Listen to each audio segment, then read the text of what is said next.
much now of. Thank you.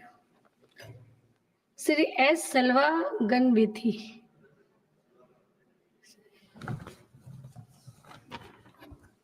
Thank you, Vice Chairman. Education is to promote the economic and the socio-cultural development of developing countries. Education plays an important role in human capacity building and accelerate economic growth through a society's knowledge, skills, and creative strength. Education's positive outcomes include poverty reduction, health status change, socio-economic policy development, and good governance.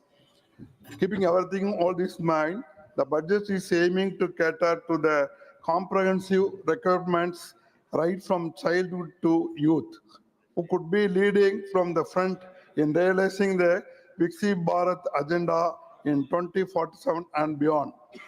The highlight of the historic budget 25-26 is total budget allocation for Ministry of Education has reached 1,28,650 crore, marking a 6.22% increase over 24-25. 50,000 adult tinkering labs in government schools is a landmark. In next 5 years, all government secondary schools will be provided with broadband connectivity under BharatNet. In the next 3 years, Bharatiya Bhasha Pustak scheme to provide digital form Indian language books. Allocation of rupees 20,000 crores to implement private sector-driven research, development, and innovation. IT started after 2014 have got new infrastructure which could accommodate 6,500 students more. It also provides provision of 10,000 fellowships for technological research under PM Research Fellowship Scheme. 5 national centers of excellence for skilling to equip youth for Make for India, Make for World. Manufacturing Center of Excellence in Artificial Intelligence for Education with a total outlay of 500 crores. Through regulatory changes, regulators are facilitating opportunities for stakeholders by taking measures to internationalize the education ecosystem, bring transparency and industry relevance, and improve access to education for India's youth.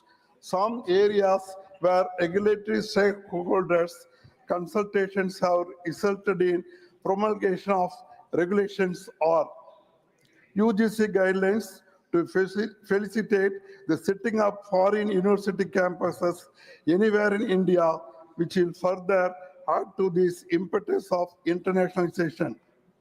An institution development plan, IDP, for higher education institutions, which provides a strategic roadmap for their functional and structural growth.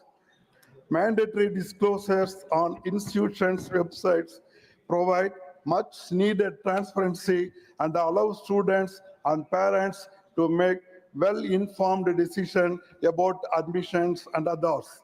Introduction of PM Vidya Lakshmi scheme to provide financial support to meritorious students, thereby improving access to education and targeting to increase the gross enrollment ratio. Prime Minister Narendra Modi government approved a new central sector scheme, PM Vidya Lakshmi, on November 6, 2024. It seeks to provide financial support to meritorious students in the pursuit of higher education.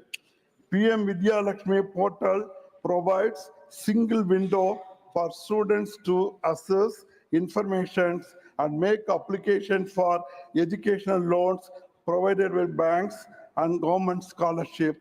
It has the following features: information about educational loan schemes of banks, common educational loan application form for students, apply to multiple banks for education loans, facility for banks to download students' loan applications, facility for banks to upload loan processing status, facility for students to email grievances, queries relating to educational loans to banks, linkage to National Scholarship Portal for information and application for government scholarships.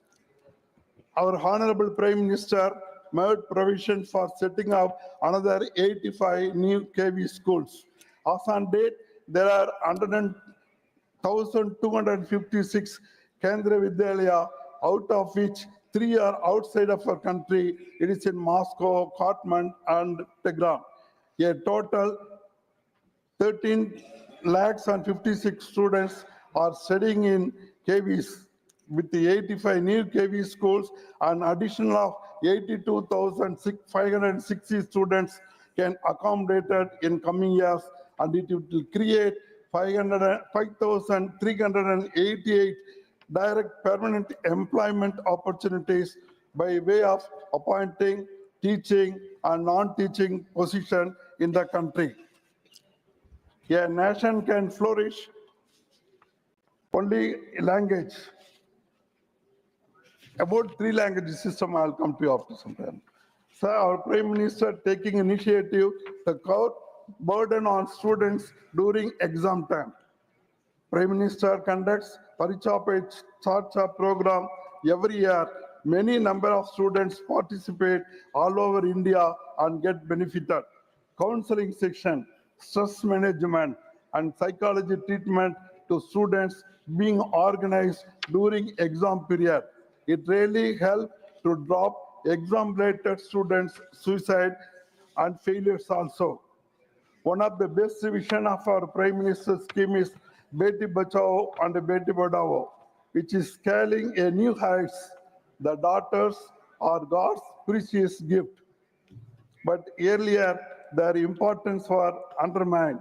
The Prime Minister Narendra Modi ji on January 22 of 2015 launched the scheme Beti Bachao and Beti Padhao.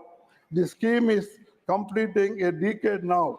It also ensures proper arrangements and participation in education and employment for girl children. The door for admission of girls in Sainik School and National Defense Academy has been opened.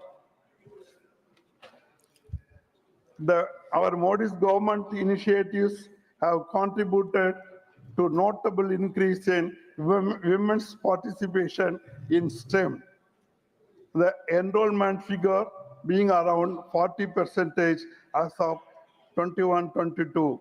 Over the past decade, female enrollment in higher education has risen from 1.57 crore to 2.7 crore, and the number of women securing PhDs has increased by 107%. Regarding the national education policy, it is aims to make high quality education accessible to all children in India. The policy also aims to reduce the gap between academic and vocational streams and to integrate technology into the education system. Like the previous education, new education system in 1968, 1986, and 1992 education policies, now our new education policy 2020 also received criticism from certain quarters. Are they valid and reasonable? This is my question.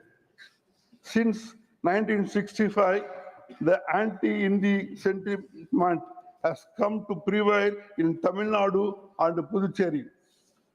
In fact, the opposition to the three-language formula stemmed from this sentiment. The sentiment has been established so strongly that the three-language formula of new education policy 2020 without compulsory Hindi is also opposed.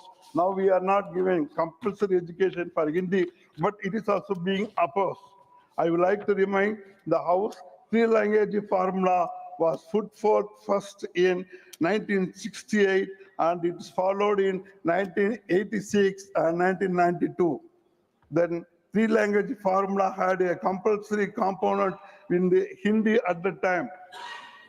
Whose government did this? Only our Congress government did this. But in 2020, Hindi is not being made compulsory. I would like to remind you that all other southern states followed the formula and learned Hindi, except in Tamil Nadu and Puducherry. Puducherry also, now the CBSE curriculum is being introduced on government schools, and three-language formula is followed in Maghe and Yanam region. I have a question to my friends of the opposition benches. Do they share the same view on three-language formula? Even yesterday, one of the Congress colleagues has vouched for the two-language policy in Tamil Nadu. That is fine. Will the Congress say openly the nation needs only two-language formula? Will the leaders, Sri Rahul Gandhi will agree to that? Because it is Congress government which formulated the three-language system. Even now, they implement three-language formula in Karnataka and Kerala in the south, but in Tamil Nadu, they are supporting for two-language system. They forget that they are pan-India parties and pretend to support the two-language formula in Tamil Nadu. Wherever possible, the medium of instruction until at least grade 5, but preferably till grade 8, 5 and beyond will be the mother tongue or local language or regional language. It does not neglect English medium. It is simplified that thereafter the medium will be English. I have another question to the champions of Tamil. This new education policy prescribes mother tongue as the medium of instruction up to 8th standard. This was not the case with the previous policies. Only the BJP government thought of giving primacy to the mother tongue. It proposes even technical and medical education in the regional languages. Is it not a welcome development? Do you want to oppose this also? There are some self-appointed champions in Tamil language, its heritage and culture. They claim that they are the saviors of Tamil. Before 1967, most of the schools in Tamil Nadu offering Tamil only as the medium of instruction. Only after the dawn of DMK rule, the matriculation schools and CBSE schools have mushroomed, where Tamil is not a compulsory subject at all. They are responsible for more than 30 lakh students completing the school education without learning the alphabet in letter in Tamil. This is very pathetic. They must repent that they have paved way for total neglect of Tamil, even for Tamil natives. Universalization of literacy and numeracy is a much needed one. As a part of it, a Right to Education Act will be extended to cover secondary level. This aims to make education accessible to all children from 3 to 18 years, regardless of their socio-economic background. It is a step towards ensuring social justice by roping in children from underprivileged sections. All the same time, the stress on quality cannot be compromised. Assuming that by grade 3 means end of grade 3, functional literacy, including reading and writing and numeracy, including doing basic operations on paper, are to be attained by the children when they complete the grade. But its varsity can be proved only by a competent screening system. This is where the question of assessment becomes. The new education policy 2020 brought out by the central government a target of 6% of GDP was fixed for education. For the year 25-26, the budget allocated for the Ministry of Education is rupees in more than 1 lakh crores, which is 33% above the revised estimate at of 24-25. The Department of School Education and Literacy has been allocated for 78,572 crores, which is 60% increase over the revised estimate of 24-25. And the Department of Higher Education has been allocated rupees 50,000 crores, which is an 8% increase over the revised estimates of 24-25. Sir, only on with small request I conclude. Our Puducherry has introduced CBSE syllabus in all government schools. Sir, Puducherry requires special assistance for upgrading the government schools, improving infrastructure in colleges, and expanding scholarship for students from economically weaker section. I urge the ministry to allocate specific funds for ET of Puducherry to ensure equitable educational development. Thank you very much. धन्यवाद। श्री जोश जोश के मणि, माननीय सदस्य। Thank you. Sir, education is not just a sector.